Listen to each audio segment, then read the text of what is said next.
Hello. Tonight we're going to read from our countdown to Christmas again. Okay. So our first story for the night is An Aristocratic Christmas. A heavy snowball blanketed Paris. Duchess sat on the windowsill, gazing at the magical scene. "Look, O'Malley, we're going to have a white Christmas," she cried. O'Malley sat up on his velvet chair. "Sure is pretty, Princess, but winter can be cold, and food is scarce."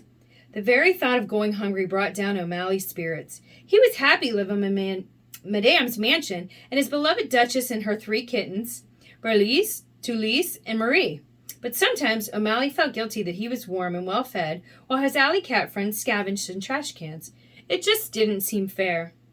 "Wait till you see what Madame has prepared for the holiday," Duchess said. "It's always quite the celebration." But O'Malley wasn't listening. He was worried about his old friends. He wanted to see them again and make sure they were okay.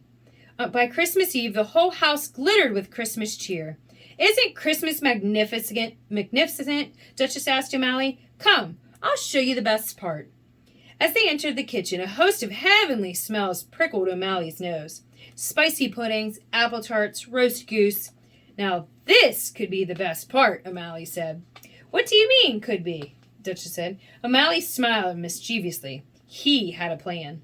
The next day brought a flurry of guests bearing gifts for Madame. But she wasn't the only one to get gifts. Madame bought out 3 brightly colored bundles. The kittens eagerly tore into their presents. Tulise got a new set of paints. Berlise was given some new sheet music, and Marie received a silver bell necklace. Soon it was time for Christmas dinner, but when everyone sat down at the dining table, O'Malley's seat was empty. "Where can O'Malley be?" Duchess asked, worried. Just then she heard a great clatter at the front door. In strutted O'Malley, followed by his old friend Scat Cat and his band. "Welcome," Madame called, "and Merry Christmas to you all. Please, won't you join us? There is more than enough to go round." As the band members happily sat down at the table, Madame rang for the butler. "You may now bring in the roast goose," she said with a smile, "but first, my guests must play for their supper."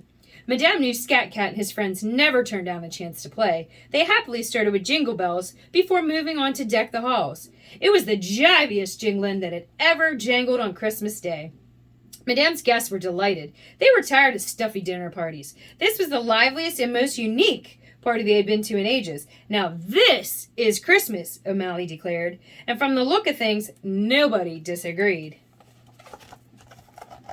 So here he is, smelling all the good food. And then the kittens are opening their presents.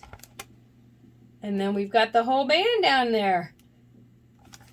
So they're partying for Christmas.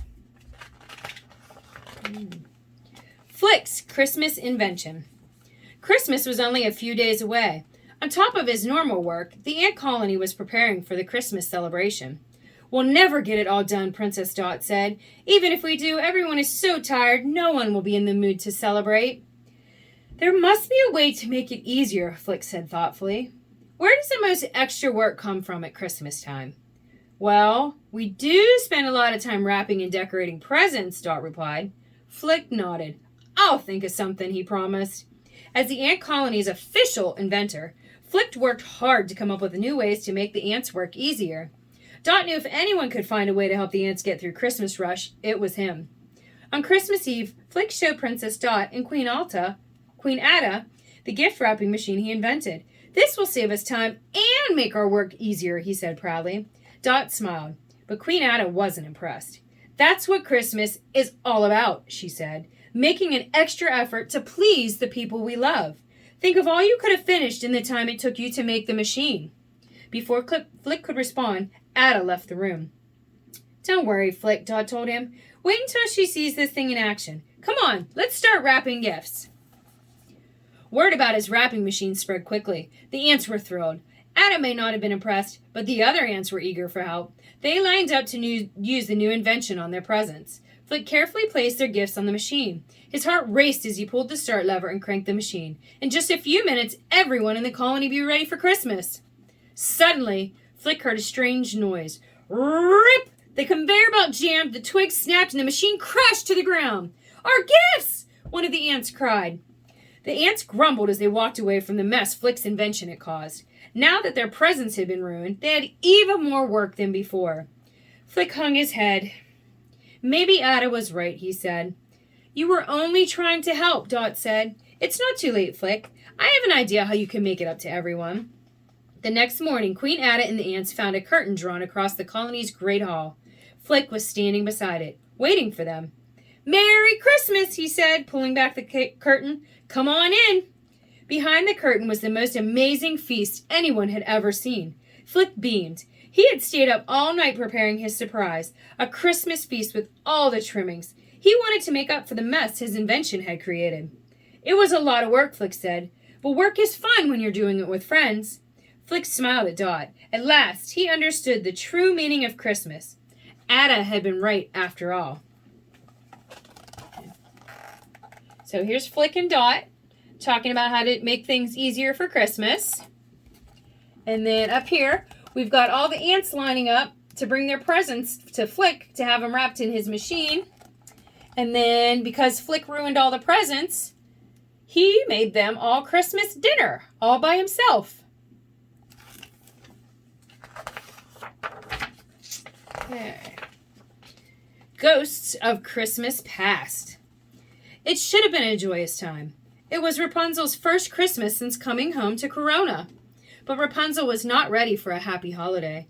No way, she said. I refuse to celebrate Christmas. I had enough of it in the tower, and I'd like to forget it even exists. What? Why? Cried Eugene. Rapunzel shuddered at her memories of Christmas with Mother Gothel. It's terrifying, she explained. All those scary songs, the eerie stories of Nicholas, the ghostly Christmas elf. Eugene looked at Rapunzel in disbelief. It was clear Mother Gothel had made Christmas sound frightening to make Rapunzel afraid of the world. Eugene couldn't wait to show her what Christmas was really about. Come on, he said as he took Rapunzel outside. Now, does this seem like a spooky holiday to you? In the courtyard, there were children singing Christmas carols and townsfolk decorating an enormous Christmas tree. Rapunzel looked at the tree, confused. You'll need a lot more charms if you want to scare off the ghostly Christmas elf. Eugene laughed. Those are ornaments, he said. They're meant to make the tree look pretty. Later, Eugene read Rapunzel a book about St. Nicholas. See, he isn't ghastly, Eugene showed Rapunzel drawings of a smiling bearded man. He actually looked quite jolly. Rapunzel's face lit up. To think all those Christmases she'd been afraid. Now she knew what she'd been missing. We have so much work to do. For weeks, Rapunzel lived and breathed Christmas. In the castle kitchen, she helped bake dozens and dozens of Christmas cookies. She learned every word of every Christmas carol she'd ever heard before. She decked every undecked inch of halls with garlands and ribbon, and for the first time she made beautiful, not spooky, Christmas ornaments. By the time Christmas Eve arrived, Rapunzel was exhausted, but happy. Rapunzel's father, the king, proposed a toast. For years, our hearts have not felt whole. He smiled at Rapunzel. The queen raised her glass and added, but now, for the first time, the holiday is a joyful one. For all of us. Surrounded by her warm and loving family, Rapunzel could not imagine a better Christmas. Thank you. Thank you all for all of this, she told Eugene. He smiled. For all those spooky, sleepless Christmas Eves in the tower, Rapunzel had certainly earned a peaceful holiday. There would be many more like it. So here's Rapunzel when she was in the tower, and if you look, Mother Gothel's trying to scare her and tell her that it's a scary holiday. Okay. But then she learns to make cookies and that she can really actually enjoy the holiday and that the Christmas spirit is a good thing. Okay. And our last story for tonight, Merry Christmas, Winnie the Pooh.